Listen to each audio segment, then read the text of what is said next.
बयनिख्रुइ गिबिसिनाव सिखांफिननाय जोंनि फोरबो जिसु खृष्टनि मुङै आङो गाहाम अनसायनाय आरो गोजोननाय नोंथांमोन बयनिसिम जासिग्रोबाय।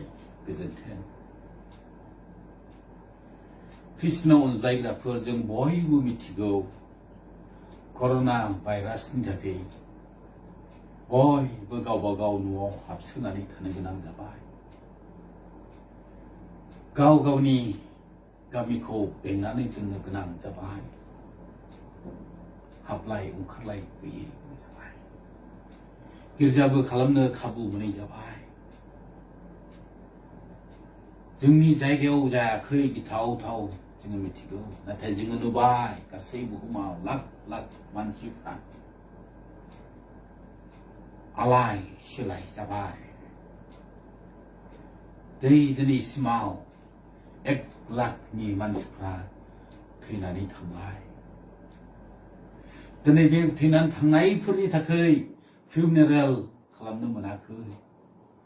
न'खरनि आंगोनिफ्रा जोबथा बिदाय होगौमोन, गोथै सहखौ थुखैगौमोन, थाव बिलिरगौमोन, प्रार्थना खालामगौमोन, नाथाय बिनि मोनसेबो खाबु गैया। जिब जुनारफोर बादि गोथै सहफोरखौ दामोल दामोल फबनो गोनां जाबाय। गावनि गोथै हाखराव फबगौमोन, गोथै हाखराव क्रुस होगौमोन, नाथाय गोथै हाखरबो गैया, क्रुसबो गैया। बेसे अमासि। आरो बेबादि दुखु नांथावथाव, बिखा खामथावथाव, आलाय सिलाय जानाय मानसिफोरनि सोंलुफोर, गथ'फोरनि बेबादि सोंलुफोरखौ जोङो नुयो आरो जोङो मिथिबाय।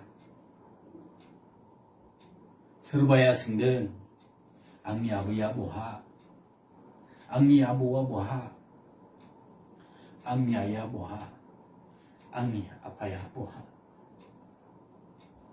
आरो बिखा खामथावथाव माखासे गथ'फ्रा सोंदों, आंनि आबैया माब्ला फैफिनगोन,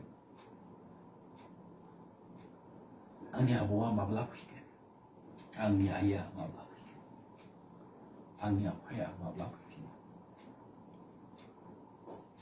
बेबादि दुखुनांथाव बिखा खामथाव बुहुमनि अबस्थाखौ नुनानै, सुबुं माहारिनि अबस्थाखौ नुनानै गोथौ सोंलुफोर फैदों।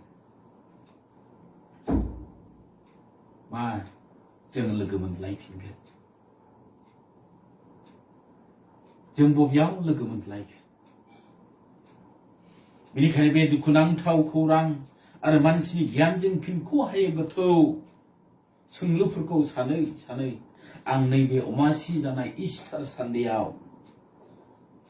सुंद'यै इसोरनि बाथ्रानिफ्राय बुंथिनो हास्थायदों। मोननै आयदा। मोनसेया जाबाय जों लोगो मोनलायफिनगोन, आरो गुबुना जाहैबाय बे गिलिर अन्थाइखौ सोर बोखारगोन। फै जों आरज खालामनि। अनसुला सोरजिगिरि गोथां इसोर, गिथावथाव कर'ना भाइरासनि थाखाय जोङो नोंखौ गिर्जायाव लोब लोब बाख्नायनो सिबिनो खाबु मोनाब्लाबो, जे खाबुखौ नोङो जोंनो होदों बेजोंनो इसोर दानो बे समाव नोंनि गोथांनि बाथ्रानिफ्राय फंनैसो बुंथिनो थाखाय आरो फोसावनो थाखाय नोंनि बे उदायै लेङा थामथिम जादों इसोर। आरो गोबां मानसिफोर, नोंखौ फोथायग्राफोर खोनासंदों। बे आंनि बुंनाय बाथ्रा आरो नोंनि अनजाग्राफोरनि खोनासंनाया गासैबो नोंजों नाजावजाथावथाव आरो जोंनि जिउनि लुखांजाथावथाव जाथों इसोर। बेखौनो जोङो नोंनियाव बरसा जों बिदों बास्रिग्रा जिसु खृष्टनि मुङै आमेन। जहननि 19:55 गिख्रंनानै थानाय सोलोंग्राफ्रा दर जोबथेनानै थादोंमोन। जिसुआ जोबथेनानै दोननाय दरजों हाबनानै बिसोरखौ बुंदों नोंसोरहा गोजोननाय जाथों। साथाम आइजोफोर मागदालानि मारियाम, जाकबनि बिमा मारियाम आरो साल'मे, बे आइजोफ्रा फुंजानि समाव जिसुनि गोथै हाखरथिं थांदों आरो लामायाव बिसोर जिंगासिनानै बेबादि रायज्लायलांदों, बे एसे गिलिर अन्थाइ, जे अन्थाइखौ हाखरनि दरखंआव नारथारनानै दोनदों, बे अन्थाइखौ सोर नारथ्रोदगोन? मार्कुसनि सल' 3:4। ख्रिस्टनाव अनज्लायग्राफोर, नैबे सिखांफिननाय जिसुनि सोलोंग्राफोरजों नुजानानै बुंनाय नोंसोरहा गोजोननाय जाथों। आरो बे आइजोफोरनि गोथै हाखराव थांनानै, जे गोथै हाखरा माब्लाबानो खेंजाखानाय नुहैनाय, नैबे एक्सपिरियेन्सआ दिनैनि बे इस्टार सानडेआव जोंनिबो एक्सपिरियेन्स जाथों, बेखौनो आङो हास्थायदों। बे सिखांफिननाय जिसु ख्रिस्टखौ जों जोबथेनानै दोननाय जोंनि न'फोराव, जोंनि मन्दिराव लोगो मोनथों आरो मानसिफोरनि गिलिर बिबानजों सेबखाबजानाय जिंगासिनाय बे अन्थाइखौ सोर नारथ्रोदगोन? इसोरनि बोलोआ बे अन्थाइखौ नारथ्रोदगोन। आङो गोबां बाथ्राफोरखौ खोनादों आरो ससियेल मिडियाफ्राव नुबाय, गोबांना दुखु मोनदों गिर्जा हाबनो मोनैनि थाखाय, प्रार्थना खालामनो मोनैनि थाखाय गिर्जायाव, आरो बेबादि फर'फोर, गुड फ्राइडे, इस्टार बेफोरखौ फालिनो मोनैयाव गोबां रोखोमनि सानदों।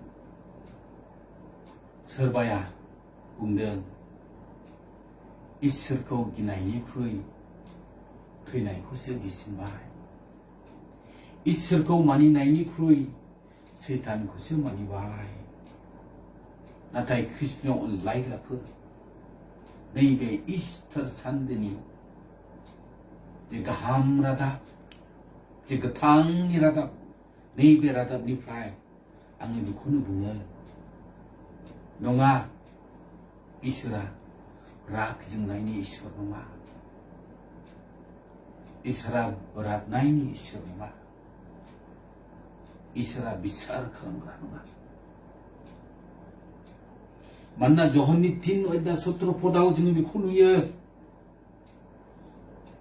इसोरा संसारखौ बिसार खालामनो थाखाय गावनि बिसा हौवाखौ संसाराव थिनहराखै, नाथाय संसारा बिजों बासायजानाय बादिसो। बेनिखायनो ख्रिस्टनाव अनज्लायग्राफोर, जोंनि इसोरा गोथांखौ होग्रा इसोर, गोथैखौ नङा। बेनिखायनो आङो बुंनो हास्थायदों ख्रिस्टनाव अनज्लायग्राफोर, बे निदाना इसोरनि हरनाय निदान नङा,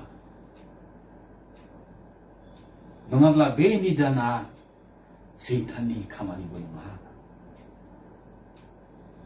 नाथाय जोङो नेनानै थानि, ध्यान खालामनि, इसोरहा मा थांखि दं बे निदाननि गेजेरजों। नाथाय आं बेखौ गोग्गोमै फोथायो जे इसोरा गोथांनि इसोर, आरो बे गोथांनि इसोरा बेबादि अबस्थायाव जोङो गावखौ साबधानाव लाखियालाब्ला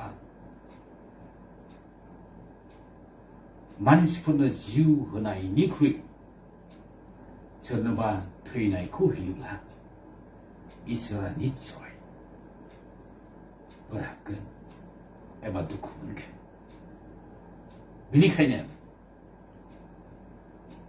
आंनि जिबनाव गाबोना मा बेखौ आं मिथियाब्लाबो, जों मिथियाब्लाबो फै जों बे गोथां इसोरनि बाथ्रायाव सोनारनानै, जिसु ख्रिस्टनि गोजोननायनि बाथ्रायाव सोनारनानै आरो इसोरनि मावसोनो हानाय बोलोआव सोनारनानै नैबे इसोर सान्देआव आरो खनसेबाव जोंनि इसोरनियाव जोंनि भरसा, जोंनि गोगोम फोथायनायखौ जोङो लाखिथारनांगौ। गांसेनि करिन्थ 15:5 आरो 57 पौला बेबादि लिरदों, थैनाय नोंनि देरहानाया बोरो, थैनाय नोंनि खिस्लाङा बोरो। नैबे इस्टारा थैनायनि सायाव देरहानायनि गाहाम रादाब। थैनायनि बागै जाहा जिउ दं, गोथैनि बागै जाहा गोथां दं। बेनिखायनो बे गोथां इसोरनि सायाव सोनारनानै फै जों जोंनि फोथायनायखौ गोगोमसिन खालाम।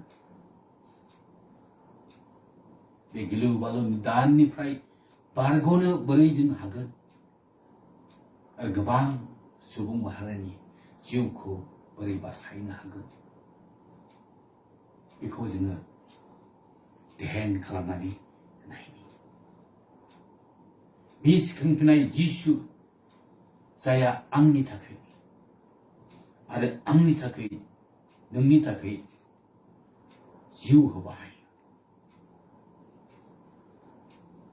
आरो सिखांफिननानै थैनायखौ देरहाबाय।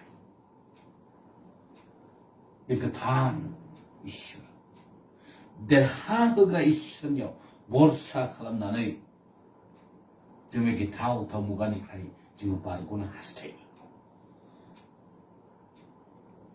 इसोरा निस्सय जोंनि बे गोरलै अन्थाइखौ बोखारगोन। उसाव बादाव जानाय जिउआव गोजोननायखौ होगोन। फांथेनाय दरजों हाबनानै जों बयनिबो सायाव नोंसोरहा गोजोननाय जाथों होनगोन। बे भरसाखौनो लाखिनानै आं नोंथांमोन बयनिसिम आरोबाव गाहाम अनसायनाय आरो इस्टारनि गोजोननाय जासिनानै आं इसोरनि बाथ्रा बुंनायखौ बेयावनो दोनबाय। इसोरा जों बयनिबो सायाव बोर होथों। आमेन।